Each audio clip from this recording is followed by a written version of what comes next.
All right, right now we are going to try to find the area of a triangle. How many unit squares fit in this triangle right here?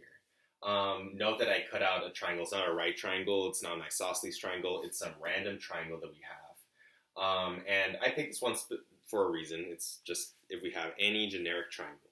What is the area in the inside of this triangle? So to prove the area of a triangle, we're going to use what we already know, which is the area of a parallelogram. The area of a parallelogram is length times width. You're taking this length, or the height, and you're multiplying it with the width of the shape. The width.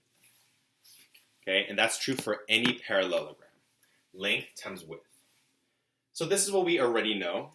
And you might be thinking, okay, well, that's obviously not a triangle. Like, how are we going to use that to prove the area of a triangle? So we take our triangle, and we can't really do anything with it right now. But what I'm going to do is I'm going to do like a copy-paste function, okay? So I'm going to copy this triangle. I'm going to make another triangle. So see, now we have two triangles here that are exactly the same.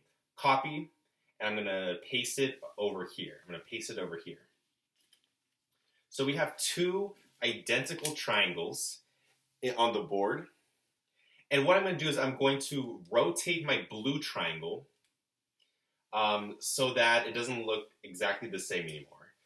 Notice that I color-coded the sides of the triangle. So this blue side corresponds to this blue side. This red side corresponds to this red side. This purple side corresponds to this purple side.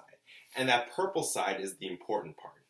Since we have a purple side here, this length, and we have a purple side here, I can translate this triangle so that it fits perfectly and it connects just like this. So the purple sides are touching. And now my two triangles are morphed into one foregone shape. So once again, I copied this triangle, and then I rotated it and pasted it over here. Now, this looks awfully similar to this shape right here, but to just verify this is a parallelogram, I have opposite sides are congruent to each other. Two sets of opposite sides are congruent to each other. When that is the case, when we have two opposite sides and they're the same length to each other, and these two opposite sides, they're the same length to each other. When we have that, it proves that this four-sided shape is a parallelogram. This right here is a parallelogram. So the area of this, I'm going to trace this. This area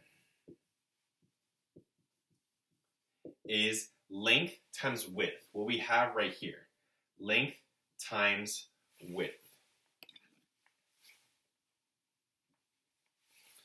Okay, cool. So length times width. So you might be thinking, okay, that means the area of a triangle is the same thing. Cool, woo. But remember that this isn't a triangle. This is a parallelogram. We copied another triangle. We pasted it here.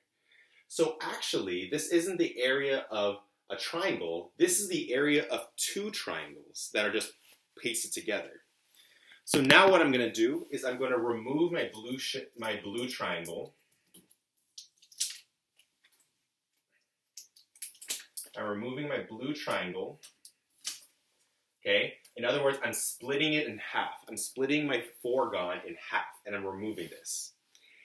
Since I cut it in half and I'm left with a half of it, I'm going to divide it by 2. So again, because I split this foregone in half, I'm going to divide the whole area by 2. So now we have length times width divided by 2, or length times width over 2. And this thing is actually confusing me, so I'm going to erase it. Okay, so the area of a triangle is not the same as a parallelogram. Two triangles make a parallelogram. Therefore, if we take the area of a parallelogram and we divide it by 2, we get the area of a triangle.